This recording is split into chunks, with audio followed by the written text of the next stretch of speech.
ឱកាសធ្វើដំណើរទស្សនកិច្ចសិក្សាទៅក្រៅប្រទេស free ទុនជំនួយអាជីវកម្មនិងការប្រកួតប្រជែងបច្ចេកវិទ្យាធំៗអស់មកស្ដាប់ឱកាសពិសេសទាំង4នេះនៅក្នុងវីដេអូនេះណាចាប់ផ្ដើមកម្មវិធីដំបូងគឺជាកម្មវិធី iAsian Global Youth Camp ឆ្នាំ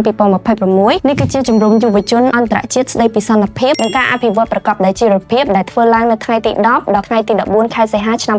2026នៅទីក្រុង Incheon ប្រទេសកូរ៉េខាងត្បូងកម្មវិធីនេះបើកទទួលពាក្យសម្រាប់សិស្សានុសិស្សដែលមានអាយុចាប់ពី16ឆ្នាំដល់17ឆ្នាំនិងលោកគ្រូអ្នកគ្រូឬក៏មន្ត្រីរាជការធ្វើជាអ្នកសម្របសម្រួលនៅក្នុងជំរំនេះចូលរួមក្នុងកម្មវិធីនេះអ្នកនឹងបានស្វែងយល់ពីវប្បធម៌ចម្រុះហើយអ្វីដែលពិសេសជាងគេទៀតនោះគឺម្ចាស់ផ្ទះរ៉ាប់រងទាំងអស់តែម្ដងទាំងម្ហូបអាហារកន្លែងស្នាក់នៅហើយនឹងការធ្វើដំណើរនៅក្នុងទីក្រុង Incheon ប្រទេសកូរ៉េតែម្ដងបន្តដំណើរមកកាន់ខេត្តកំពង់ធំវិញម្ដងជាមួយនឹងគម្រោង InnoLab កំពង់ធំរដូវកាលទី2នេះគឺជាកម្មវិធីបណ្ដុះបណ្ដាលនិងការធ្វើនវានុវត្តន៍អាជីវកម្មសម្រាប់សហគ្រិននៅក្នុងខេត្តកំពង់ធំដែលស្ថិតនៅក្នុងវិស័យទេសចរណ៍កសិឧស្សាហកម្មនិងផលិតកម្មកម្មវិធីនេះនឹងជួយជំរុញអាជីវកម្មរបស់លោកអ្នកឲ្យកាន់តែមានភាពលេចធ្លោនិងតភ្ជាប់ទំនាក់ទំនងរបស់អ្នកទាំងអស់គ្នាទៅកាន់ទីផ្សារធំៗតាមរយៈការបណ្ដុះបណ្ដាលដោយផ្ទាល់និងការប្រឹក្សាជាមួយនឹងអ្នកជំនាញផ្សេងៗកាន់តែពិសេសបន្ថែមទៀតនោះបេក្ខជន30រូបចុងក្រោយនឹងទទួលបានជំនួយជាសម្ភារៈនិងទឹកប្រាក់ដែលស្មើទៅនឹង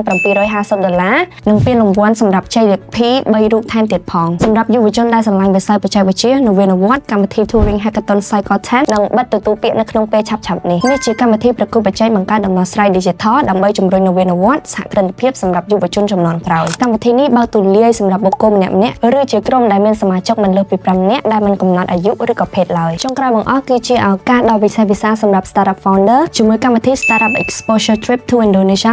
2026 ដែលរៀបចំដោយមជ្ឈមណ្ឌលបណ្ដុះធុរកិច្ចថ្មីដៃជោនិងសហគ្រិនខ្មែរកម្មវិធីនេះគឺជាកម្មវិធីទស្សនកិច្ចសិក្សាដែលមានរយៈពេល5ថ្ងៃដែលប្រព្រឹត្តទៅនៅថ្ងៃទី10ដល់ថ្ងៃទី14ខែសីហាឆ្នាំ2026នៅទីក្រុងចាកាតាប្រទេសឥណ្ឌូនេស៊ីនេះគឺជាឱកាសដ៏ល្អសម្រាប់ Startup កម្ពុជានៅក្នុងការឈានជើងចូលទៅក្នុងប្រព័ន្ធអេកូឡូស៊ីសេដ្ឋកិច្ច Digital ដ៏ធំជាងគេនៅក្នុងតំបន់អាស៊ានហើយក៏មានឱកាសចូលរួមនៅក្នុងព្រឹត្តិការណ៍ INTI Expo និងចុះទស្សនកិច្ចផ្ទាល់នៅក្នុងមជ្ឈមណ្ឌលនវានុវត្តន៍ដ៏ល្បីនៅក្នុងទីក្រុងចាកាតាថែមទៀតផងឱកាសល្អៗជាច្រើនកំពុងរងចាំអ្នកកុំបណ្ដោយឲ្យឱកាសទាំងនេះកន្លងផុតទៅណាសម្រាប់ព័ត៌មានលម្អិតនិង link ចុះឈ្មោះមាននៅលើ caption I'll see you guys for the next opportunity